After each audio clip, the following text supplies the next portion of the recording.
ሰላም ጤና ይስጥልን ተመልካቾቻችን ከአንከር ሚዲያ ዝግጅት ክፍል የአክብሮት ሰላምታችንን እናቀርባለን። የአማራ ፋኖ ብሔራዊ ንቅናቄ አፋብን ለፖለቲካ ፓርቲዎች ማስጠንቀቂያ ሰጠ። በምርጫው ላይ የሚሳተፍ በሙሉ እርምጃ ሊወሰድበት እንደሚችል ነው አፋብን ያስጠነቀቀው። አፋብን ባወጣው መግለጫ ላይ እንደገለጸው በዚህ ምርጫ ላይ የሚሳተፉ ፓርቲዎች በሙሉ ከአገዛዙ ከብልጽግና ተለይተው የሚታዩ አይደሉም ብለዋል። በዚህ ላይ ያተኮረ መረጃ ይዘመተናል። የአማራ ፋኖ ብሔራዊ ንቅናቄ በተለያዩ አውደ ግንባሮች ድል እየቀናው እንዳለም ተገልጿል። ከየቀጠናዎቹ ከሚደርሱን መረጃዎችን ለማወቅ እንደተቻለው የአብይ አህመድ ሰራዊት እንዲሁም የአማራ ክልል ሚሊሻና አድማ በታኝ በአማራ ፋኖ የተለያዩ አደረጃጀቶች በሚደርስባቸው ጥቃት ከፍተኛ ኪሳራ እየገጠማቸው እንዳለ ተመልክቷል።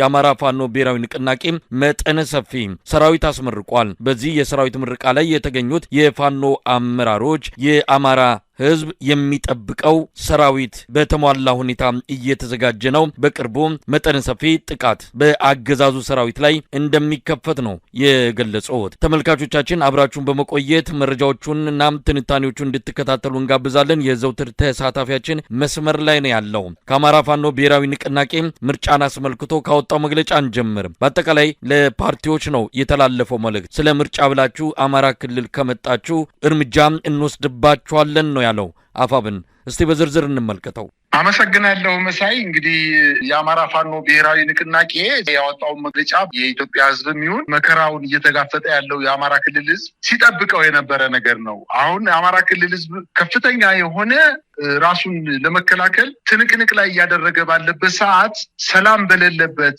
ኢኮኖሚው ሙሉ በሙሉ በወደመበት፣ የመንግስት ስራ ተቋርጦ የመንግስት ሰራተኛው በቤቱ ደሞዝ በሚከፈል ከአንድ ከተማ ወደ አንድ ከተማ በፍጹም መንቀሳቀስ በማይቻልበት በክልሉ ላይ ኢኮኖሚው ሙሉ በሙሉ በተቋረጠበት ሁኔታ የመንግስት ሰራተኛው ብቻ ሳይሆን ተማሪው ትምህርት ቤት በማይሄድበት እያንዳንዱ የኢትዮጵያ ዜጋ በተለይ በአማራ ክልል ላይ ጠምጦም እንኳን ቤቱ እየሄደ የሚገለው ሰራዊት 11 እዝ ሰራዊት ተሰማርቶ በሚገኝበት በዚህ ሰዓት ምርጫን ለማድረግ የብልጽግና አገዛዝ እየተንቀሳቀሰ እና በሰፊው ለመንቀሳቀስ መጀመሩ ወደ ግጭት ሊያመጣ የሚችል እንደሆነ የኢትዮጵያ ህዝብ የአማራ ህዝብ ጠንቅቆ ያውቃል። የአማራ ፋኖ ብሔራዊ ንቅናቄ በህዝብ ግንኙነቱ በኩል ያሰራጨው መረጃ ወቅቱን የዋጀ በትክክል እያንዳንዱ መልእክት ለሚመለከተው አካል ያደረሰና ይህን ተላልፎ የሚገኝ ግን እርምጃ የሚወሰድበት መሆኑና በተለይ አገዛዙ ብልጽግና ፓርቲ ምርጫን ለሽፋን ለተጨማሪ 5 ዓመታት የአማራን ህዝብ ለመጨፍጨፍና ለመጨረስ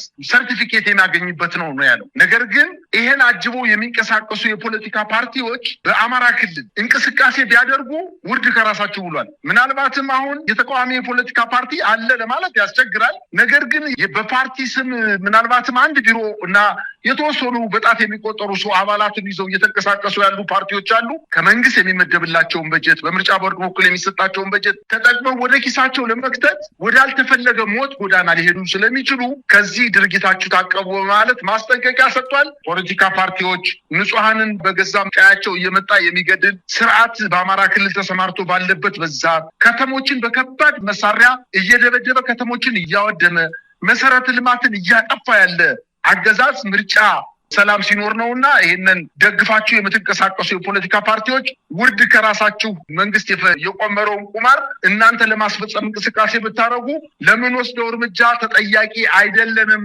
አርፋችሁ ተቀመጡ በማለት ማስጠንቀቂያ ሰጥቷል። ሁለተኛ ለአማራ ህዝብ ነው። እንግዲህ የአማራ ህዝብ ምርጫውን ባለመሳተፍ ወይም ለምርጫው እምቢተኝነቱን በማሳየትና ከአማራ ፋኖ ብሔራዊ ንቅናቄ ጋር አብሮ በመታገል ይሄንን እንቅስቃሴ በሚያደርግበት ሰዓት እምቢ አልመርጥም፣ ካርድ አላወጣም፣ በሰላም መኖር ስላልቻልኩኝ መምረጥ አልችልም፣ መንግስትን ለመገልበጥ ነው ከፋኖ ጋር መተባበር ያለብኝ በማለት አብሮ ከአማራ ፋኖ ብሔራዊ ንቅናቄ ጋር አብሮ መንቀሳቀስ እንዳለበት ለአማራ ህዝብም ጥሪ አቅርበዋል። እንግዲህ ለኢትዮጵያ ህዝብም በዚሁ አጋጣሚ ለኢትዮጵያ ህዝብ ጥሪ አድርገዋል። በአማራ ህዝብ ላይ እየደረሰ ያለውን መከራ ለእናንተ መንገር ለቀባሪው ማርዳት ነው። ምክንያቱም የአማራ ህዝብ አሁን ባለበት ስቃይ የኢትዮጵያ ህዝብ በደንብ አድርጎ ጠንቅቆ የሚያውቅ ስለሆነ ይህን መከራችንና አጠቃላይ ችግራችንን ለመቅረፍ ብሎም የኢትዮጵያ ህዝብ ከዚህ አገዛዝ ነፃ እንዲወጣ ለማድረግ ትንቅንቅ ላይ ስለሆን የኢትዮጵያ ህዝብ እንዲረዳንና ከዚህ አገዛዝ ጋር አብሮ መተባበር እንደሌለበት በማለት ታስበዋል። በአራተኛ ደረጃ ለሚዲያ ተቋማት ነው እንግዲህ መግለጫ የሰጡት። እንግዲህ የአገዛዙ የሚዲያ ተቋማት አሉ፣ እነሱን አይመለከትም።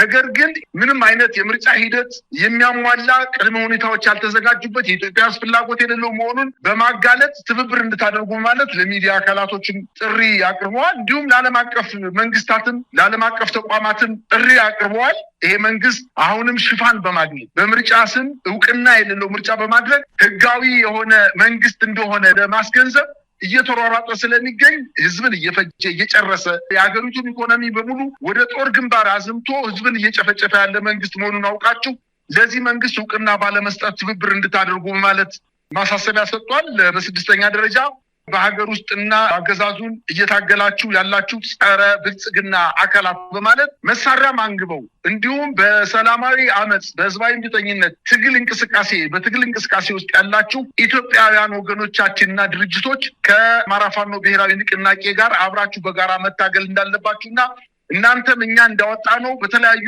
የኢትዮጵያ ክልል ላይ መሳሪያ አንግባችሁ ይሁን ስርዓቱን ለመጣል በተለየ መንገድ እንቅስቃሴ እያደረጋችሁ ያላችሁ አካላት በሙሉ ይሄንን መንገድ እንድትከተሉ ማለት ማሳሰቢያ ሰጥቷል። በአማራ ክልል ደግሞ ለመምህራን፣ ለትምህርት ተቋማት እንዲሁም ለመንግስት ሰራተኛው ማስጠንቀቂያ ሰጥቷል። ምክንያቱም መንግስት እነዚህን ተቋማት በተለይ መምህራንን፣ የመንግስት ሰራተኛውን፣ የትምህርት ማህበረሰቡን፣ የትምህርት ቤት ጽህፈት ቤቶች፣ መምሪያዎች፣ ቢሮዎችን በመጠቀም እነዚህን የመንግስት ሰራተኞች ወደ እሳት ጎዳና ወደ እሳት ባህር እንዲሄዱ በማድረግ ራሱን አጋልጦ ወደ ሞት ጎዳና እንዲሄድ በማድረግ ምርጫውን ለማስፈጸም እንቅስቃሴ እንዲያደርግ በቀናበል ሰበብ ገንዘብ ሰጠው በመደለል ወደ ሞት ጎዳና እንዲሄዱ በማድረግ ምርጫውን ለማስፈጸም እንቅስቃሴ የሚያደርጉ አካላትን በተለይ ለነዚህ መንግስት ሰራተኞች፣ መምህራንና ለትምህርት ጽህፈት ቤት ወይም ለትምህርት አካላት በሙሉ ማስጠንቀቂያ ሰጥቷል። ይህንን ተላልፎ የተገኘ በክልሉ ውስጥ የሚንቀሳቀስ ማንኛውም አካል ቅስቀሳ ለማድረግ፣ ወረቀት ለመበተን፣ ትምህርት ለመስጠት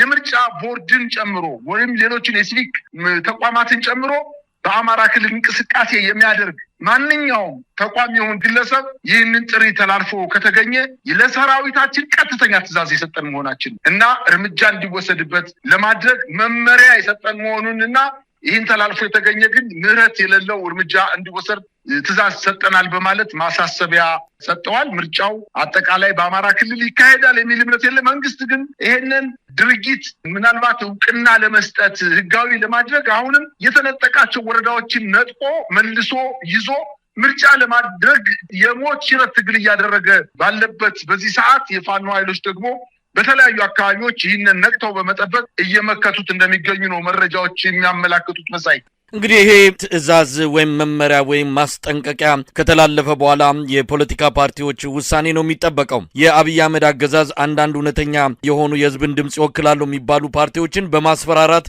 ጭምር እጃቸውን ጠምዝዞ ወደ ምርጫው እንዳስገባቸው ይታመናል። ምናልባት እንዲህ አይነቱ የአፋብን የአማራ ፋኖ ብሔራዊ ንቅናቄ ማስጠንቀቂያ ለነዚህ ምርጫውን ላለመግባት በከፍተኛ ደረጃ በቋፍ ላይ ካሉ ይሄ ትልቅ ማረጋገጫ ምርጫውን እንዳይሳተፉና እንዳይቀጥሉ የሚያደርጋቸው ነው። ከዚህ በኋላ እንግዲህ የራሳቸው ውሳኔ ነው።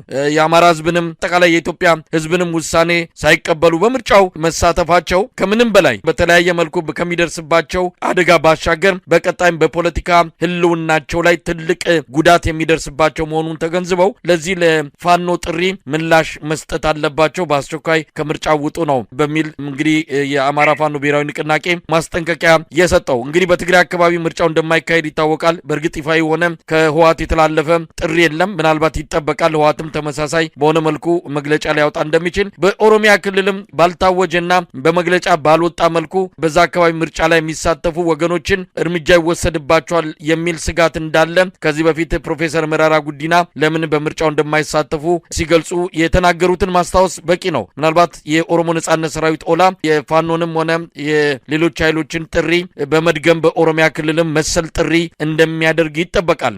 የፖለቲካ ፓርቲዎች አሁን ምንድነው ሊያደርጉ የሚችሉት? እንግዲህ ይሄ ጥሪ ከባድ ነው። ምናልባትም በህይወት ወስኖ መግባት ማለት ነው። አብይ አህመድ በኃይልና በጉልበት በተለያዩ የጦር መሳሪያዎች በከባድ መሳሪያዎች ከምድርም ከሰማይም እየተጠበቁ ከተሞች ምርጫው እንዲካሄድ ሊያደርግ ይችላል። ነገር ግን ፓርቲዎች አንወዳደርም ብለው ምርጫውን ቦይኮት ወይም ደግሞ ከምርጫው ራሳቸውን ካገለሉ ምናልባትም ምርጫው ያለመካሄዱና አብይ አህመድ በዓለም አቀፉ መድረክ ላይ የሚጋለጥበት ሁኔታ ይፈጠራል። ፓርቲዎች ምን ሊያደርጉ ይችላሉ? የፖለቲካ ፓርቲዎች ሲጀመር እኔ ኢትዮጵያ ውስጥ አሁን ሰላማዊ የፖለቲካ እንቅስቃሴ እያደረገ የነበረ ፓርቲ አለ ብዬ አላምንም። ምናልባት አውራዎቹ በቢሮ ውስጥ ተወስነው ህዝብን በማደራጀት ላይ ሳይችሉ በቢሮቸው ላይ ተቀምጠው ያሉ ፓርቲዎች አሉ። መግለጫ እየሰጡ መንግስት ህዝብን ሲገድል፣ ሲያሳድድ፣ ግብር ሲጨምር፣ ነዳጅ ሲጨምር ይህን እየተቃወሙ ተቃውሟቸውንም በፌስቡክ እና በትዊተር ወይንም በሌሎች ማህበራዊ ድረገጾች ላይ መግለጫ እየሰጡ የተቀመጡ ፓርቲዎች አሉ። የሰላማዊ የፖለቲካ ፓርቲ ማለት ግን ዋነኛ ተግባሩ ተቀዳሚ ተግባሩ እሱ አይደለም። ህዝብን ማደራጀት፣ ማንቃት፣ መቀስቀስ በኋላ ለምርጫ ህዝብን አስከትሎ የገዢው ፓርቲ መገዳደር ነው ዋና ዓላማቸው እንጂ እኔ ፓርቲ ይሰረዛልና ሁለት ጊዜ አልተሳተፍኩም ወይም መንግስት ስላስፈራራኝ ስራለው ስላለኝ ወደ ምርጫው ገብቻለሁ ወይም እየገባሁ ነው ብሎ መግለጫ መስጠት ማለት የፖለቲካ ፓርቲውን ከኢትዮጵያ ህዝብ ሞት፣ ስደት፣ አጠቃላይ መከራ አሳንሶ ማየት ነው። ስለዚህ የተቃዋሚ የፖለቲካ ፓርቲዎች ህዝብን የሚያስቀድሙ ከሆነ የህዝብን መከራና ስደት የህዝብን ሞትና ስቃይ አስቀድመው ከሆነ በዚህ ምርጫ ባይሳተፉ ይሻላቸዋል። ነገር ግን እኔ አብዛኛዎቹ ምናልባትም 95% በላይ የሚሆኑ የተቃዋሚ የፖለቲካ ፓርቲዎች በዋናነት የገቡት ለማጀብ ስርዓቱ ኮትኩቶ ያመጣቸው ቢሮ የሌላቸው አባል የሌላቸው በምርጫ ቦርድ መስፈርት በፍጹም መስፈርቶችን የማያሟሉ ጠቅላላ ጉባኤ አድርገው የማያውቁ ፓርቲዎች እንደ አሸን ተፈልፍለው በመንግስት ልክ እንቁላል ዶሮ ጫጩቶቿን ሰብስባ እንደምትቀመጠው እንደሱ ሙቀት እየሰጣቸው ገንዘብ እየሰጣቸው እንክብካቤ እያደረገላቸው በስብሰባ ቦታ ላይ ሱፍና ገንዘብ ሱፍ አልብሶ ገንዘብ እየሰጠ ስብሰባ ላይ እንዲቀመጡ ማለት ያቆያቸው ፓርቲዎች አሉ። በጣት የሚቆጠሩ ደግሞ ምናልባትም 2 ወይም 3 ፓርቲዎች የኢትዮጵያን ህዝብ ይታደጉታል ብለን ስናስብ በዚህ ምርጫ ቦይኮት ያደርጋሉ ወይም አንሳተፍም ብለው እምቢ ይላሉ ብለን ያልናቸው ፖለቲካ ፓርቲዎች ደግሞ የእናቴ መቀነት የእናቴ ድል የጠለፈኝ በማለት ወደ ምርጫው ገብተዋል። ከገቡ እንግዲህ እነዚህም የአማራ ፋኖ ብሔራዊ ንቅናቄ የትኛውም የፖለቲካ ፓርቲ ለኢትዮጵያ ህዝብ ለአማራ ህዝብ እታገላለሁ የሚል የትኛውም የተቃዋሚ ፖለቲካ ፓርቲ የእናቴ መቀነት ጠልፎኛል መንግስት አስፈራርቶኛል ብሎ ቢገማም በፍጹም ወደ ምርጫው ከመጣ ምህረት የሌለሽ እርምጃ የምንወስድ መሆናችንን እናሳውቃለን በማለት የኔ የዛ ወይም ትክክለኛ ወይም ንጹህ ፓርቲ ወይም ጎበዝ ፓርቲ የሚባል አይሰራም ብሏል። ስለዚህ በማንኛውም የተቃዋሚ የፖለቲካ ፓርቲ ብቻ ሳይሆን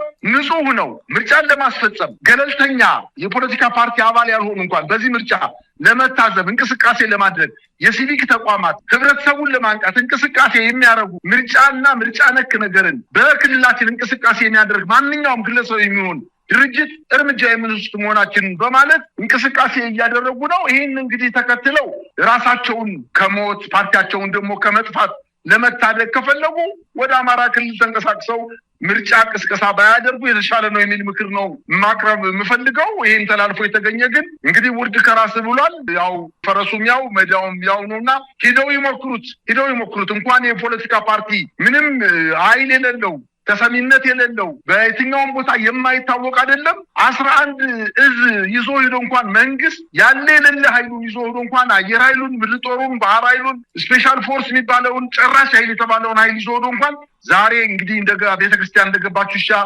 በየጎዳናው እየተደፋ እየቀረ ስለሆነ ያነ ዕጣ ፋንታ በፖለቲካ ፓርቲዎች እንዳይደርስባቸው ከፈለጉ ከዚህ ድርጊታቸው መታቀብ አለባቸው የሚል ምክር ሀሳብ ነው ማቀርበው። መሳይ እንግዲህ ይህ ጉዳይ በተመለከተ ከፖለቲካ ፓርቲዎቹ መግለጫ እንጠብቃለን፣ አስተያየት እንዲሰጡም እናደርጋለን። ምክንያቱም የአማራ ክልልን ትቶ ምርጫ መወዳደር ምን አይነት ትርጉም እንዳለው ከነሱ መስማት እንፈልጋለን። በዚህ ሁኔታ ላይ የአማራ ህዝብ እንደዚህ ጥሪ እያቀረበ የአማራ ህዝብ በዚህ ምርጫ የሚሳተፍን ከገዢው ስርዓት ለይቻ ላይም ስለዚህ እንዳትመጡ እያለ እንደዚህ ድምጹን እያሰማ ያንን ወደ ጎን አድርገው በምርጫ ሂደቱ የሚቀጥሉ ከሆኑ ምናልባት ውጤቱንም አብሮ በጸጋ በመቀበል የሚመጣውንም ቀደም ሲል አንተም እንዳልከው በመግለጫውም እንደተገለጸው ኃላፊነቱን የሚወስዱ ይሆናሉ። ምናልባት አብይ አህመድ አንድም ምርጫውን ለማካሄድ በአማራ ክልል የተነጠቃቸውን አካባቢዎች መልሶ ለመያዝ እንዲሁም ለምርጫ በሚል ታሳቢ ብቻ ተደርጎ ጥቃት እየከፈተ እንዳለ ምክንያቱም ምርጫ የሚካሄድባቸው የተወሰኑ አካባቢዎችን በሰራዊት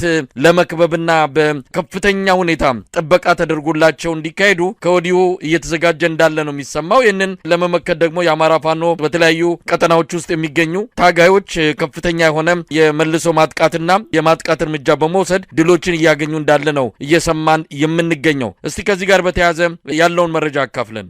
መሳይ እንግዲህ ምርጫውን በተመለከተ ከሆነ በአማካኝ አንድ የምርጫ ክልል ከ40 በታች የምርጫ ቀበሌ በታች የምርጫ ክልል የለም። የምርጫ ቀበሌዎች እንዲያው በጣም አነሰ ከተባለ እንኳን 40 ምርጫ ጣቢያዎች አሉ። አንድ የምርጫ ክልል ወይም አንድ የፓርላማ አባል የሚወዳደርበት ቦታ ቢያንስ በጣም ዝቅተኛ ከተባለ ከ40 በታች ያለው የምርጫ ክልል የለም። በጣም ከፍ ከተባለ ደግሞ እስከ 65 ድረስ ቀበሌዎች ወይም የምርጫ ጣቢያዎች ይኖሩታል። እነዚህን ካየን በአንድ ወረዳ ላይ 40 ምርጫ ቀበሌዎች አሉ ብንል እንኳን ከ40ው 37 እና 38ቱ ቀበሌዎች በፋኖ ተይዘው ነው የሚገኙት። እንግዲህ የገጠሩን ህዝብ በሙሉ ሰብስቦ መጣችሁ ወረዳ ከተማ ላይ ወይም ዞን ከተማ ላይ መጣችሁ ምረጡ ካላለ በስተቀር እንግዲህ ደግሞ የምርጫ ህግን አጠቃላይ የሀገሪቱን ህግ የሚጣረስ ነው። ይሄንን ያደርጋል ብለን አናስብም። ነገር ግን መንግስት እነዚህን የተነጠቃቸውን የምርጫ ጣቢያዎች መልሶ ለመንጠቅ ያለ የሌለ ሰራዊቱን በተለይ ከትግራይ ክልል የወሰደውን እና ወደ ኤርትራ አካባቢ አንቀሳቅሶት የነበረውን የመከላከያ ሰራዊት ወደ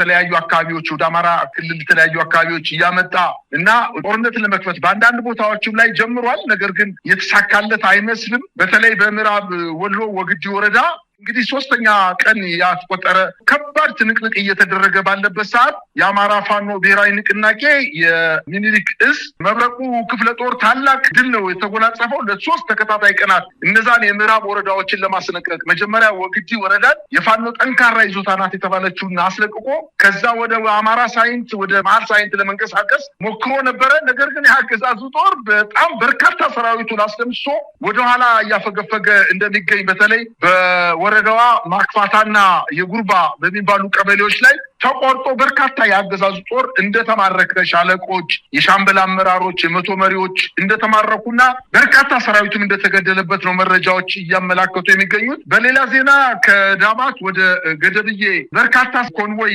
መከላከያ ሰራዊት ወደ ጎንደር ለመምጣት እንቅስቃሴ በሚያደርግበት ሰዓት ከዳባትና ከገደብዬ መካከል ላይ የአማራ ፋኖ ብሔራዊ ንቅናቄ በከፍተኛ ደረጃ የቆረጣ ምት መጥቶ ሰራዊቱን ሙሉ በሙሉ መበተኑና አሁን ለጊዜው ቁጥሩ ያልታወቀ የመከላከያ ሰራዊት አባላት እንደተገደሉ መረጃዎች ያመላክታሉ። በዛው አካባቢ እንዲሁም በአማራ ፋኖ ብሔራዊ ንቅናቄ ጎንደር ጠቅላይ ግዛት እዝ አጼዎቹ ክፍለ ጦርና በጌምድር ክፍለ ጦር በጋራ በመቀናጀት 2 አሃዶች ተቀናጅተው ወይና ጣና በተባለ ቦታ ላይና ደባራ በተባለ ቦታ ላይ በተመሳሳይ ሰዓት በአገዛዙ ጦር ላይ በፈጸሙት የማጥቃት እንቅስቃሴ ከ18 በላይ የአገዛዙ መከላከያ ሰራዊት አባላት ተገለው ከ20 በላይ መቁሰላቸውንና በርካታ የጦር መሳሪያዎችን በእጃቸው ማስገባታቸውን ለማወቅ ተችሏል። በሌላ ዜና እንዲሁም የአማራ ፋኖ ብሔራዊ ንቅናቄ ቴዎድሮስ እዝ በሜጫ ወረዳ ከትናንት ወዲያ ከባህር ዳር በቅርብ ርቀት የምትገኝ ብራቃት የምትባል ከተማለች። ከዚህ በፊት የአገዛዙ ጦር ተሸንፎ ወጥቶ ተመልሶ እንደገና ከተማን ሲቆጣጠር ንጹሃንን በገፍ የገደለበት አካባቢ ነው። የፋኖ ኃይሎች ግን በደንብ አድርገው ተደራጅተው ያችን ከተማ ላይ የመሽጎ የነበረውን የአገዛዙ ጦር በመደምሰስ የአማራ ፋኖ ብሔራዊ ንቅናቄ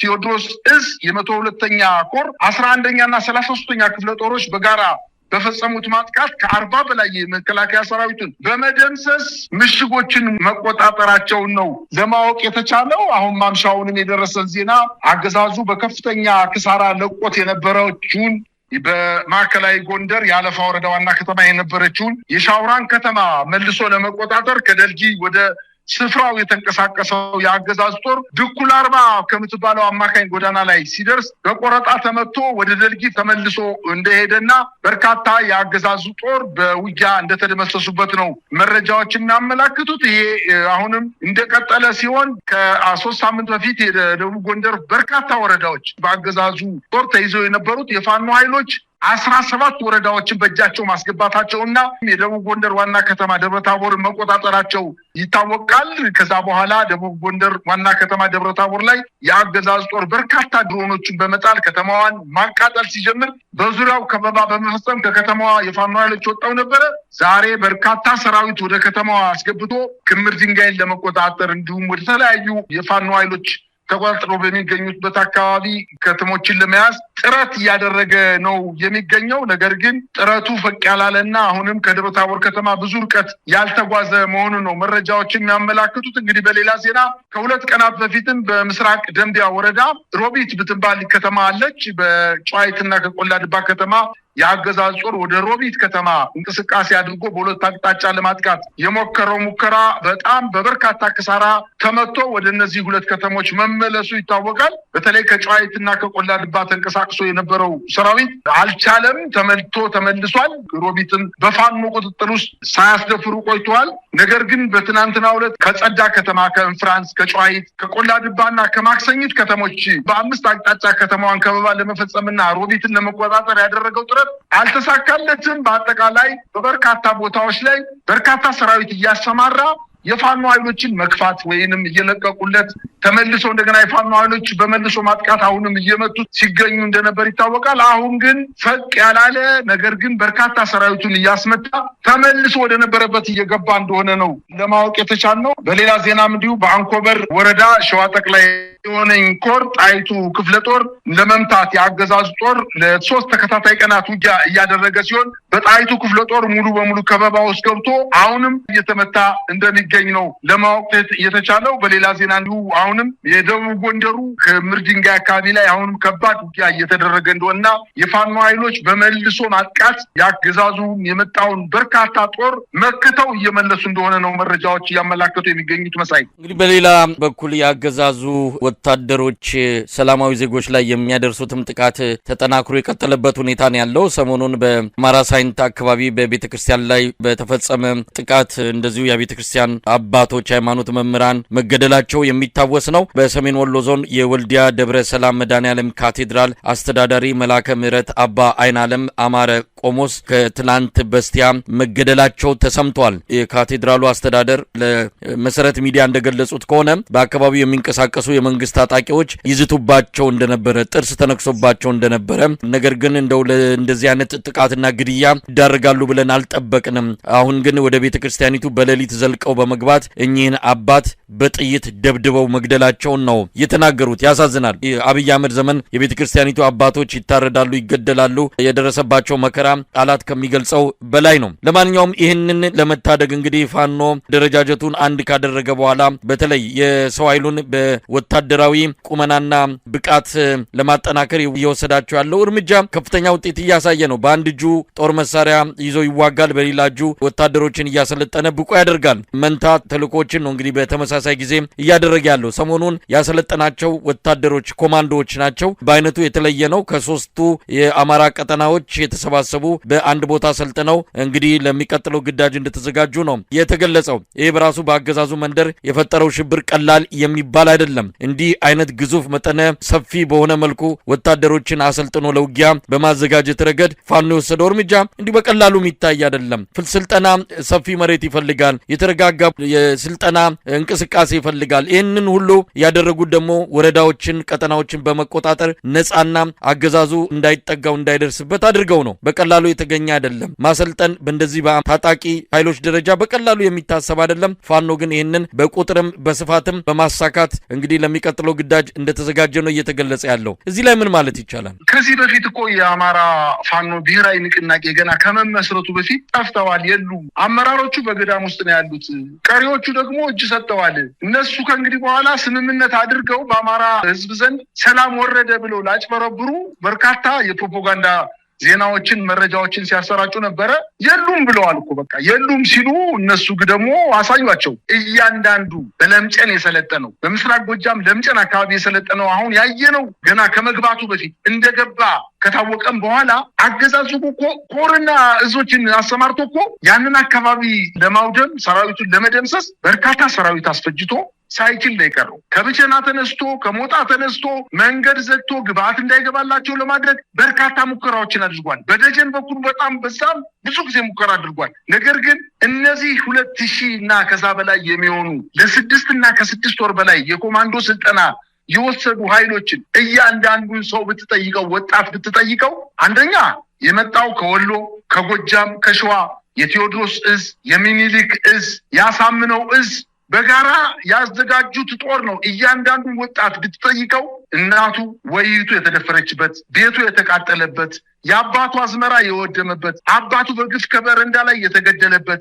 እህቱ የተደፈረችበት፣ በአጠቃላይ ግፍ የፈጠረው ጀግንነት ይስብስብ ስለሆነ በድሽቃም በሞርተርም በድሮንም ሊፈርስ የሚችል ኃይል አይደለም ያለው አሁን አማራ ክልል። የአማራ ፋኖ ብሔራዊ ንቅናቄ አሁን ያሰለጠናቸውን ከ2000 በላይ ኮማንዶዎች እሱ ብቻ አይደለም፣ በጎንደር በበርካታ አካባቢዎች ላይ ማሰልጠኛዎች አሉ። እንዲሁም ያልመጣ በሸዋ በወሎ እንዲሁም በሌላ በጎጃም ክፍልም ራሱ በርካታ ማሰልጠኛዎች አሉ። ኮማንዶ የመደበኛ ወታደር ሳይሆን የኮማንዶ ማሰልጠኛዎች አሉ። እነዚህ ማሰልጠኛዎች የመከላከያ ኃይሉ ሊቆጣጠራቸው ሊያፈርሳቸው ብዙ ጊዜ ሙከራ አድርጎ አልቻለም።